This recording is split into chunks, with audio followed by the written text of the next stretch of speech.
Thank you very much. That was a very generous introduction, and I feel very privileged to be invited to speak at such a significant centre for the study of Islam in the UK, and a distinguished group of scholars whose work I very much appreciate and very much admire. So it was very nice to be invited. And also, what today, or this invitation's made me really kind of think through, and I found this actually quite challenging given certain kind of social and political circumstances that are happening at the moment in Scotland. This has really kind of made me think, well, what is the difference that Scotland makes? And in conversation when Sophie invited me to speak, it was partly about, well, what is it about Wales as well that makes, you know, the Welsh context unique in terms of being a Welsh Muslim. I know very little about Wales and the Welsh context, you know, so I'll leave that up to you to surmise from what I'm going to be saying about Scotland. So what I'm going to try and do here is talk through some of the issues about the Scottish context in terms of Muslim identity, in terms of race and ethnicity, and how things are politicised, and how the Muslim community live their lives in the Scottish context. And there might be various points throughout that that you might think, oh, well, that's the same for Welsh Muslims, or oh, that doesn't happen in Wales. So I'll let you kind of work that out for yourself, and maybe during the course of the presentation there might be points where you kind of come up with some questions around that. And also, one of the things that I found quite challenging about doing this is that, and again, this might be the case in Wales, but in Scotland, everything's always about England being the other, and everything's always in reference to the English, or to England, or to Westminster. So I realised a lot of the points that I'm making here about either similarity or difference are about being the similar to or different from England. And I keep thinking to myself, oh, I wonder what the Welsh case is. Because, you know, and that's one of the obsessions in Scotland, is that everything's about, oh, Scotland doesn't do this, that happens in England, that happens in Bradford. If you're a Muslim in Bradford, this happens to you. In Scotland, that doesn't happen. And it's about that differentiation. So we'll see where we get with this. So I've got some kind of points to make around this. So there's a few different projects that I draw a note here over quite a long period of time now that I'm getting on a bit. So the first one was my PhD research, so kind of 2005 I think eventually it was published in. There was then a large HRC project I had that was about non-Muslim and Muslim youth, and part of the kind of motivation for the project was we were interested in young people who experience Islamophobia, who are Muslims, but also young people who aren't Muslim but are mistaken for being Muslim and experience Islamophobia as a result of that. So that was a qualitative research project. We interviewed and we had focus groups and interviews across Scotland with 382 young people. So we have a massive qualitative data that we're still struggling to get through. So that was that project. As a follow-on to that, I had a smaller project called Muslim Youth and Political Participation in Scotland, and this was funded by the Newcastle University, and we produced a report that you're not allowed to leave the room with at least 2 copies of, because I don't want to take them back. So I might do an audit at the door and insist that you take a copy.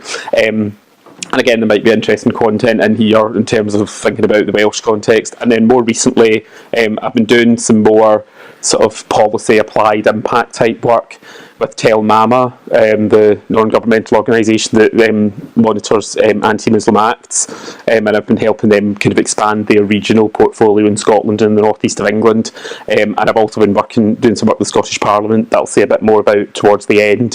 So there's quite a few things here that I'm drawing on. So some of the quotes that I use from participants, or even some of the literature I use, is quite old, but I still think some of the points that people make are relevant to what we're thinking through here. So that kind of gives you an idea of where I'm coming from. And I feel a bit strange quoting myself here, but my PhD supervisor wrote this actually, which is why I think it's so good. But this was a co-authored piece that she ended up putting my name first on. But she talked about the distinctiveness of Scottish history and the complex racialisation of politics that's been a part of it, and this was part of the argument we were making. She said, in Scotland there's a preoccupation with the religious divide between Catholic and Protestant Christians, and this displaced the racisms at the heart of English political affairs from Scottish affairs, reducing what is now recognised as unwarranted complacency among Scottish decision takers. So there's complacency amongst the kind of political elite in Scotland around these issues. So Miles and Dunlop have done some important work in this area, and they say what distinguishes Scotland from England is the absence of a racialisation of the political process since 1945, rather than an absence of racism per se. So although the character of racism in Scotland is distinctive in some important ways, in Scotland, as in England, there is an all too familiar catalogue of insults, assaults, damage and harm effected through both personal racism and political extremism, undermining health, welfare and well-being, and contributing to the separation and segregation of social life. I couldn't write that as well, so that was Susan Smith that wrote that, but she put my name first. But I think there's lots of points in there about the Scottish context that, and again, it's all about being different from England, because that's the Scots are obsessed about that. So there's some similarities there in terms of racism and how it's working, but there's this point that the political process hasn't been racialised in Scotland the way it is in England. So again, I don't know, perhaps you've got a view on whether the political process in Wales has been racialised or not. I'm not sure, but this is one of the key issues, and the issues around the sectarian divide, and that being the key focus of people's energies. So I think this quote and the various issues that it highlights, I think, are the backdrop of what I'm going to say today. So in terms of so this got me thinking, well, what are the continuities and parallels between, say, Scotland and elsewhere in the UK, and what are some of the differences? So some of the continuities and parallels, I would say, are around the social, institutional, kind of structural and personal construction of racism. Right, so racism is an issue in Scotland and England and Wales. So we know that, and we've got these everyday experiences of racism, and we know that those are an issue. And there's the inequalities and the injustices that result. So I think we can't really debate that's not a continuity across these different contexts. What I would say is some of the differences that are quite key, and some of the unique qualities of the Scottish context, I would say, is the diversity, distribution and structure of the ethnic and religious minority population is different from England in quite important ways. I would say that Scottish politics and governance and some of the ways in which it works is quite important, and also Scottish national identities, and I think there's points here that bring out some of the unique kind of qualities, if you like, of the Scottish context. So, and again, I'll say more about each of these, but in terms of the diversity, distribution and structure of the ethnic minority and religious minority population in Scotland, it's not as diverse as in England. There's a very large Pakistani Muslim community. Some of the other communities are growing in size, but generally that's the main population. I think it's not the migration of that community to Scotland is not as connected with filling shortages in the labour market as it was in England. So there's differences there, and the population certainly up until recently has been relatively middle class, so it hasn't had the association with poverty and disadvantage in the way that the Muslim population had in England. So there's some differences there. In terms of Scottish politics and governance, I think that the SNP, certainly up until recently, I think they're now not doing as well, but up until recently they were very successful at promoting a form of civic nationalism that ethnic minorities felt they could connect with, and that they could be Scottish Muslims and could be proud to be Scottish and born in Scotland and have a Scottish accent and drink iron brew and eat fish and chips or whatever it is that they claim makes them Scottish. I don't know what else they would do, but those were some of the claims that people might make. And the SNP, that really worked, and there was a big move of Pakistani Muslims and Asians voting the SNP and joining the Scottish National Party. So there was a whole unique bit around that, and related to that there is the point about Scottish national identities. So some of my earlier work, loads of the young Muslims said I am a Scottish Muslim, whereas I doubt many people would say they were an English Muslim. That's not something that people would normally talk about. They might say British Muslim, but they're quite ambivalent about that. But a lot of the young Muslims in my PhD research, I'm a Scottish Muslim, and they would make similar claims to Scottishness that I would make. They were born in Scotland, they were brought up in Scotland, they were educated through the Scottish education system, they might have went to university in Scotland, they speak with a Scottish accent, they are Scottish, and they happen to be a Muslim as well, and those were sort of claims that people made that I don't think happens in England. So again, I don't know if there's people that would say similar things about being a Welsh Muslim and making those claims. So those are some of the differences. What I would say, and so this is where I started to think about in a bit more of a complex way about this, because I think there's some contradictions within that, that's quite a simple picture that I've kind of painted there. So in terms of Scotland as a place, a lot of Muslims are positive about Scotland as a place. And I think there's a whole discourse around this that they kind of feed into. Like I say, there's the national identity affiliation, and I think that one of the key ways in which the SNP kind of brought in ethnic minorities was about people resident in Scotland being able to vote in the referendum. So the independence referendum, if you were resident in Scotland, so like, you know, and European migrants could vote. I think even some international students, if they'd been there long enough, they could vote in the referendum. I couldn't vote because I live in England, so which was very damaging to me personally and psychologically. But anyway, but those people could all those people could vote, and that, there was a big thing about kind of inclusiveness of ethnic minorities there.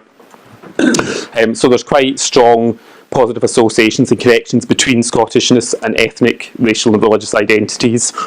There's a big but there, right? Because I think that there's a whole discourse that gets put across in Scotland about inclusiveness, about, you know, we're all part, you know, the natural tolerance of the Scottish people. I hate that phrase, but everyone uses that. Scottish people are naturally welcoming and tolerant. It's like, hello, I don't think so. I think there's some exceptions. You know, so it's a bit more complex than that. And although there was the move to include ethnic minorities in the independence referendum, what our HRC project, we found that the independence referendum threatened the ontological security of ethnic minorities, and we used the idea of ontological security, which is a sort of personal embodied sense of well-being, was actually came into question because they started to ask questions about whether or not they would be allowed to belong in an independent Scotland. You know, would they have to go back to the Home Office? Would they be sent home? Whatever that might be. So it actually threatened their personal security and sort of social well-being in a range of different ways, despite all the hype of it being great and inclusive. So this is a bit more of a complex picture than what the sort of dominant discourse might present, if you like. So something else that I've made, that I've written in a piece, the Runnymede Trust have a kind of policy documentation thing about race equality in Scotland that Nasser Mir edited. And in this I made the point about deflections and disengagements and displacements that people in Scotland and the Scottish system tend to make about issues of race and ethnicity. So there's a set of deflections that are made in order to not really focus on issues of ethnicity and religious diversity. So some of the deflections are to deflect the issues onto Scotland, from Scotland onto England. So the argument there is, oh well, we don't have a problem about Muslim identity. That's down in England, it's south of Hadrian's Wall. You know, you need to go to Bradford if you want to find Islamophobia. We don't have it in Scotland, right? And loads of people say that. That's kind of a common sense thing that people understand to be the case. So racism's deflected south of the border. It's constructed as an English problem, rather than something that Scotland has to deal with. And again, I think the independence referendum reinforced the construction of England as the other. Westminster and England and Theresa May became this one big homogenous mass. I think there's kind of geopolitical events that can come in here and kind of deflect that as well. Some people say, oh, you know, it's not really an issue. This is about geopolitics. This isn't Scotland's problem. This is about 9/11 or the Syria or whatever. You know, so there's some of these points kind of coming in here. I would say, I mean, my main point about the deflections is I would say the deflections are in themselves racist as they're about avoidance and denial. You know, essentially, this is about Scotland and Scottish people denying that they have an issue, and denying that there's a problem about race relations and about Islamophobia and ethnic diversity in Scotland. So I think we need to, those deflections need to be challenged. And again, I think the SNP, the Scottish National Party, are part of the problem here because they're really good at doing all this deflecting. You know, and saying, oh, isn't Scotland great? You know, we should be independent. We're not racist like England. And I just think that's really problematic. So that's some of the deflections that are going on. There's also a set of quite curious displacements, and a lot of the research participants engaged in these displacements as well around racism and Islamophobia. So quite often racism would be displaced onto other locations, and quite often this was based on an argument about segregation of communities. So participants in rural areas, say up in Inverness and the Highlands, oh no, it's fine up here, everyone's okay. It's more racist in Dundee and Glasgow and Edinburgh because there's more Asians there. We're okay, we don't get noticed, and nobody minds us. So, all right, okay, so the problem's in Glasgow, Edinburgh and Dundee. If you go to Edinburgh and Dundee, they say it's not a problem there, it's Glasgow that's racist. So it's like, and then you go to Glasgow, they say, oh no, we know Scotland's okay, it's England. And it's like, hello. So it's like, it's not there anywhere, it's always somewhere else, and that's the kind of discourse that people engage in. And like I said, there's this whole discourse that I find really problematic, that Scotland is tolerant, is friendly, and it's understanding. And there's this saying, we're all Jock Tamson's bairns, so we all come from the same kind of, blood or whatever, that I find really problematic. So there's this whole set of displacements that people will engage with. And this isn't just young people. A lot of the young Muslims engaged with this as well.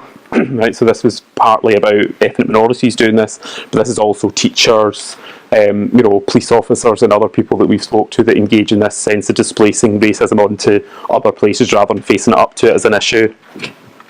And then related to that, there's I would say there's a set of disengagements that overlap with these displacements. So I would say that there's a general lack of prioritisation of issues of race and ethnicity and racism.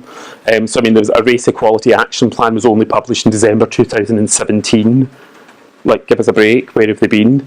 This is the fabulous Scottish government that thinks it's so great and should be independent. And the race equality action plan, I've searched it about 5 times because I can't believe it, does not mention the word Islamophobia. And I'm like, seriously, right? Where have we been? So there's some issue there. I think there's a whole set of other issues that are seen more worthy of attention in Scotland, which is why these issues aren't put up front. So there's the sectarian division between Catholics and Protestants that I mentioned earlier on. So there was a lot of money put into a lot of anti-sectarian initiatives. And some of that's justified, sectarianism as an issue, but I mean, they put in £9 million worth of funding for projects and some research projects, and I think there was extra added to that. And this was all about challenging sectarianism in football and women's groups and communities and bowling clubs and whatever. Everyone could apply for this funding. But there's nothing like funding of that amount put towards, anti-racist groups or towards issues around Islamophobia. And I would say there's also a general silencing and avoidance of discussion about race and ethnicity. People find it quite challenging to talk about. So I've kind of questioned there, is there a discursive deficit around this? So something that happened a lot in interviews with young Muslims, and this included asylum seeking and refugee young people, say Somalian young people. What's it like being a Muslim in Scotland? Oh, it's great, it's fine. Oh yeah, I go to the mosque, I do this. Oh yeah, I play football. We would talk about their life.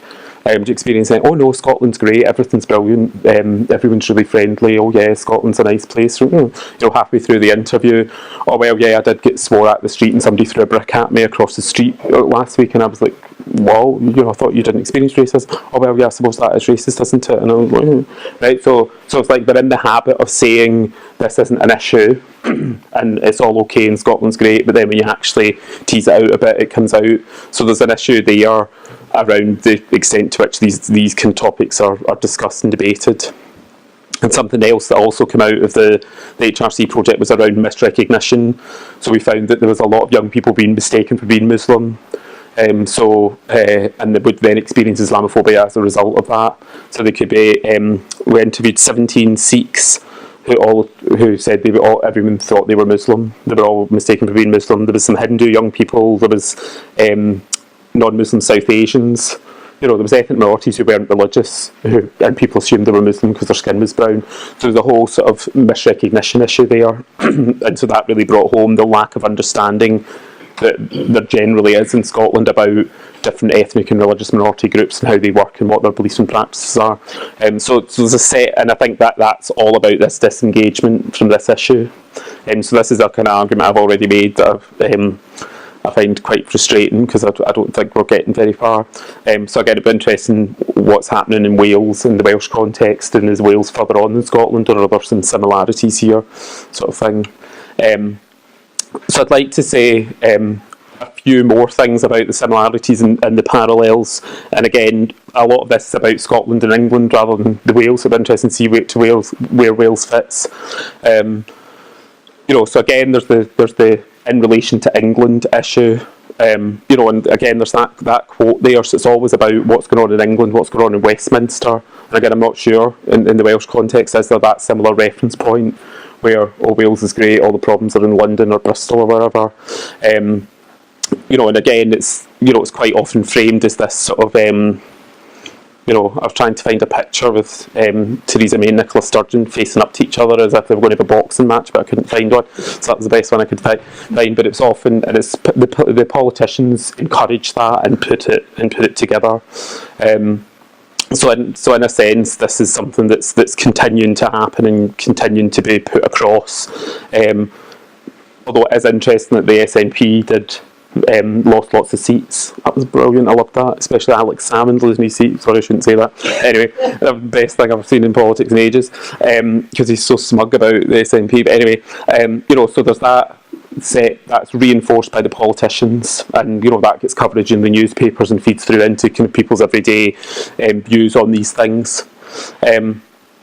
Some other similarities, I think, are around the heightened attention upon and securitisation of Muslim communities, particularly since 9/11, and how that's interrelated with global political issues and geopolitics.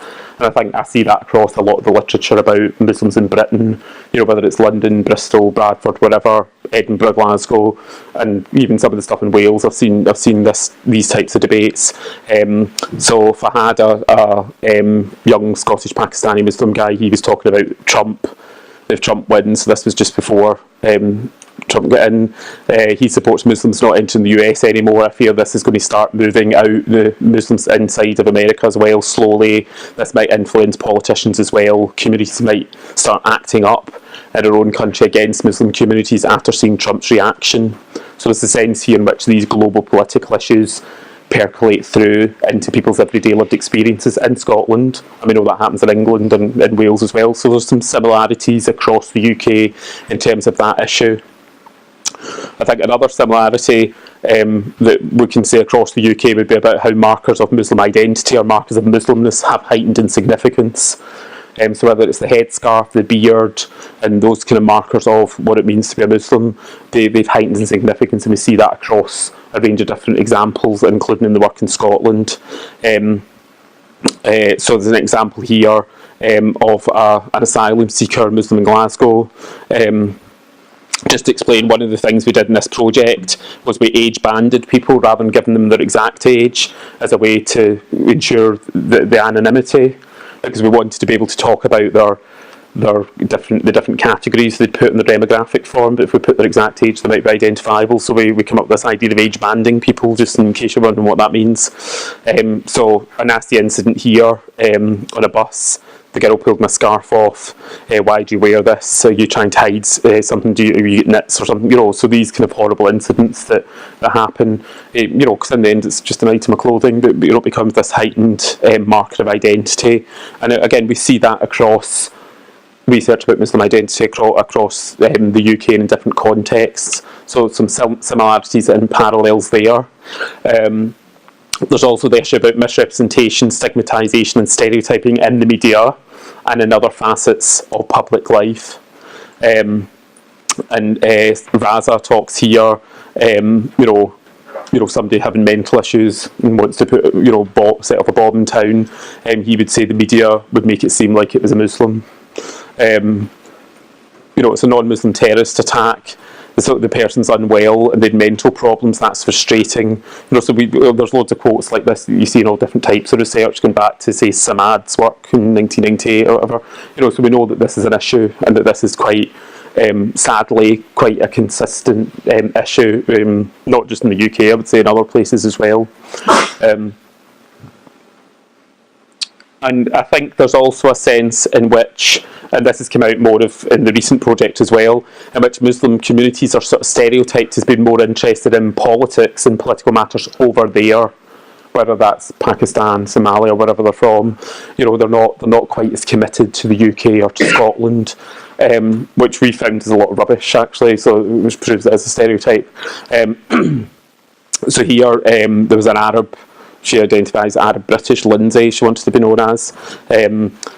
She said with regard to British politics, there's a narrative that's missing where Muslims are normally seen as only being concerned with international politics. So she felt that she was assumed to be interested in geopolitics and global political issues. They're not really seen to engage with British politics. And she kind of problematised this whole idea. We found in this work in Scotland that, young Muslims were interested in all types of different politics and participation, whether it's charity and volunteering work right through to being a member of the Labour Party or the SNP or whatever it might be. So again, there's a stereotype in here, and I think, in a sense, some of the work in England that I'm aware of probably emphasises this even more, this assumption. So we can see some continuities and parallels, if you like, there. And I would say something else that's come from my earlier work is I would say that the performance of Muslim masculinities and the marginalisation of Muslim women, and there's work again across England and Scotland that talks about that. So like Claire Dwyer's work, she talked about the policing by the young men appeared to be a means by which their own adolescent masculine, ethnic and religious identity could be maintained. But again, I found similar things in Scotland than Claire found in England. Like some of Louise Archer's work, she found that there was this moral double standard, which what is forbidden for women is acceptable for men. So in terms of some of the gender relations and how that plays out, there could be seen to be some parallels there. So in a sense, there's quite a lot of points that you could say are quite consistent. And again, you might have views on whether this is the same in Wales or not. However, I think there's also quite a lot of differences that we can point, and this is where I get to some of the points about the title of the talk about what is the difference that Scotland makes. So, like I said, there's the migration difference, so it's not as closely connected to gaps in the labour market in the way that the migration in England was. Like I quoted earlier, Asian migrants arrived to Scotland to become part of an already materially and culturally fractionalised class structure, and a lot of this was around the sectarian divide between Catholics and Protestants, emphasised through the Rangers and Celtic football teams and the divisions around that. Again, I could say more about the sectarian division if anyone wants to know more about that. And I think there's also some issues around the differences in socio-economic status and the profile of ethnic minority groups in Scotland. So there's a strong discourse in a lot of the work, particularly the earlier work in England, around poverty, low levels of home ownership, overcrowding, and those types of issues around poverty and social exclusion, whereas a lot of the work in Scotland points to the community being quite middle class and quite well off, and they live in quite good areas. There is poverty there, obviously, but not to the extent that there is in England, so there's a difference there in terms of the class profile to an extent. That will have changed with the arrival of asylum seekers and refugees in the last couple of decades, but certainly with the Pakistani Muslim community, is seen to have been quite successful generally, although there is variation within that.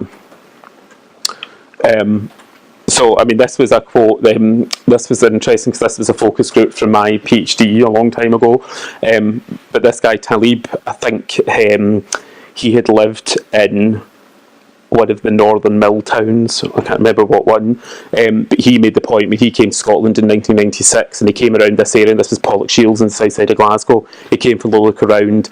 The first thing he saw was how affluent people are. You know what I mean? This is a major difference between Scotland and England in terms of like the Muslim community and the Pakistani community especially, so he really observed that.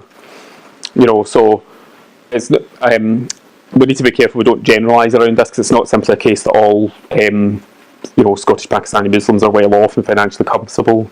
There is a diversity of wealth within the community, but generally overall it would be further up the socio-economic scale than some communities in England. So there is a question here, could this be one of the factors that contributes to research about Scottish Muslims being less focused on issues of poverty and socio-economic disadvantage? So in England there's quite a lot of work, like the Tariq Madood collection in 1997 was all around that. Diversity and disadvantage, I think was the subtitle. But that's what that was about, and a lot of stuff about poverty. And there's a couple of things in Scotland around that, but it's not the main focus.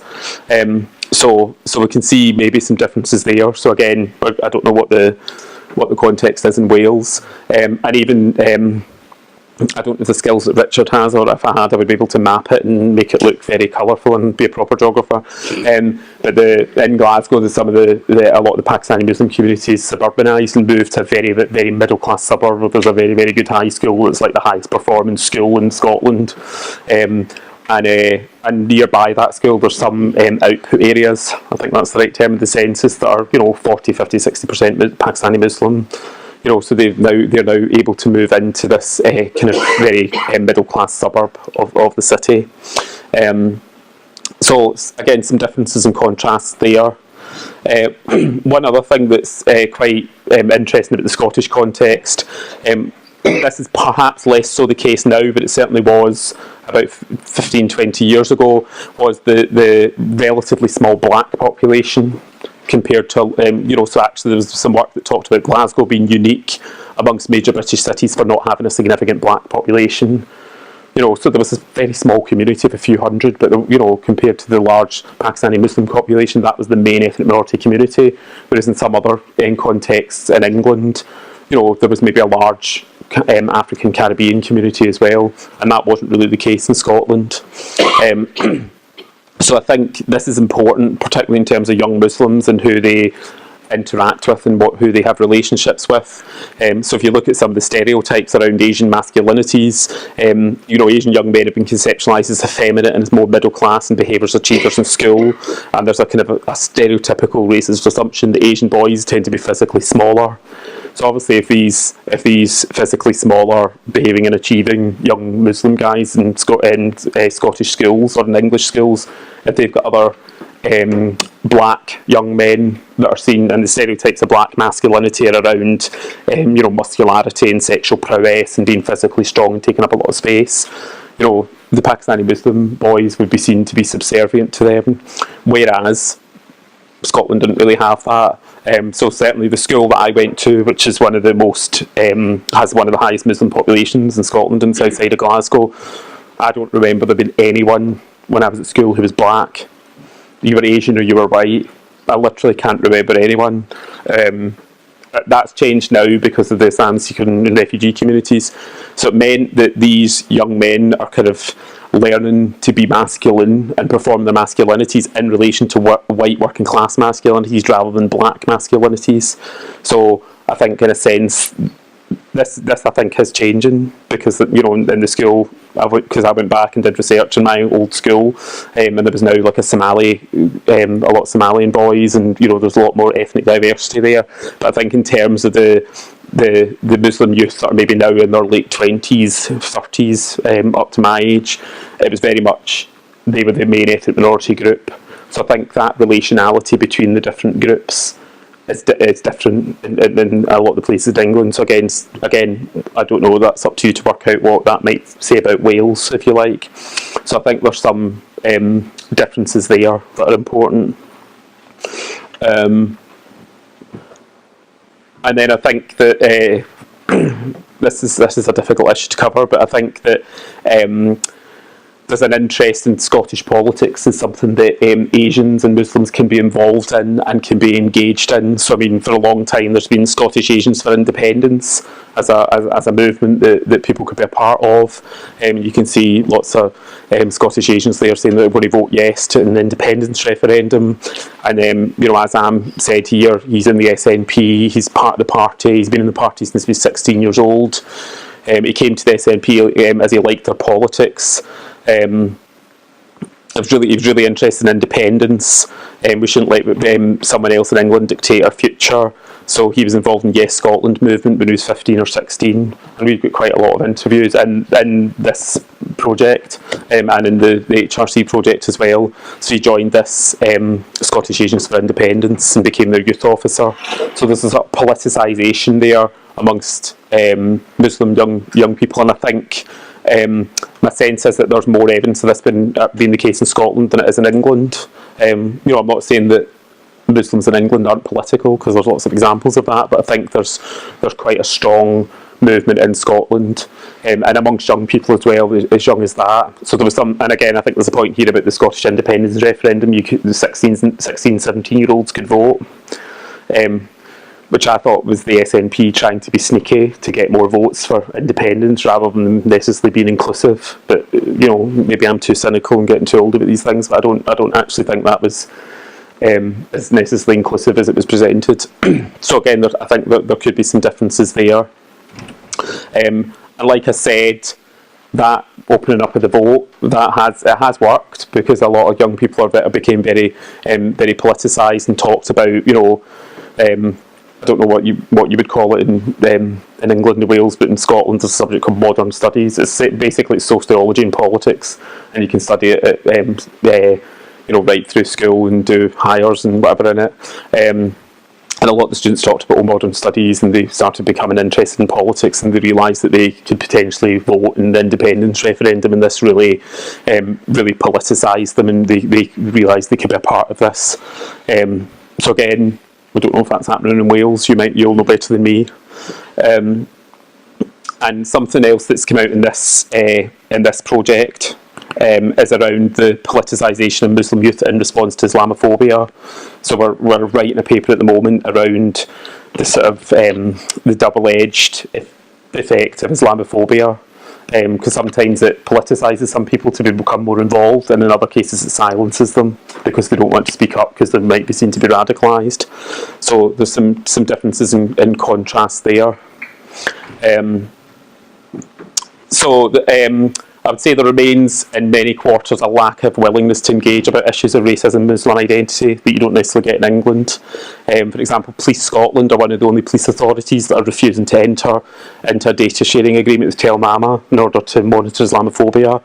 According to Police Scotland, Islamophobia isn't an issue in Scotland, and there's not a problem there, problem sectarianism. And I think that feeds through into everyday life. And again, some young people say it as well, 9/11 happened, there was a lot of racist attacks, especially in England, and then it was coming up to Scotland, but it wasn't that severe, i.e. it's all okay here. So it's a kind of, I think there's a sense in which they don't want to admit that there's an issue here. So I'll just finish on a couple of slides. Don't know if anyone knows who this is. This is Anas Sarwar, who ran to be the Scottish Labour leader. He's a Labour member of the Scottish Parliament for Glasgow on the list system, because Scottish Parliament has proportional representation. He is the son of Mohammed Sarwar, who was the first Muslim member of Parliament in the UK. He ran to be the Labour leader against Richard Leonard in Scotland. Richard Leonard won, and Anas Sarwar, depending on what way you look at it, came last or second. And he's recently raised a lot of issues around racism and Islamophobia in Scotland. Some of the issues that were raised to him, and I've had personal conversations with him about it, was Scotland couldn't possibly vote for somebody who is married to somebody who wears a hijab, was one of the things that was raised about him. And there was apparently a Labour councillor said this to him, and he raised this, and there's been lots of press coverage about this, so I can almost not keep up with it. And what's interesting here is this has really raised the profile of issues about racism, Islamophobia in Scotland, and this happened like last week or something like that. And there's, I think 2 days ago, he received threatening emails and things like this. So there's been a lot of media coverage in this. It's in the newspaper almost every day. One of the newspapers covers it.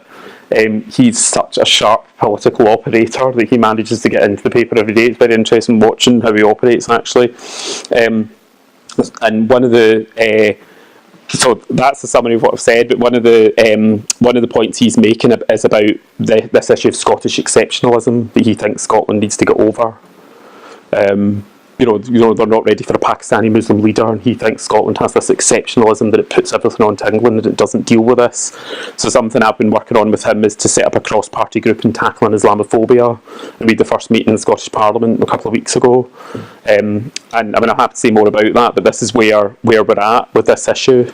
But I'll leave that there, and I'm happy to take any questions or discussion, and interested to hear what you think about the Welsh context in relation to what I've said there. Great. Thank you, Peter.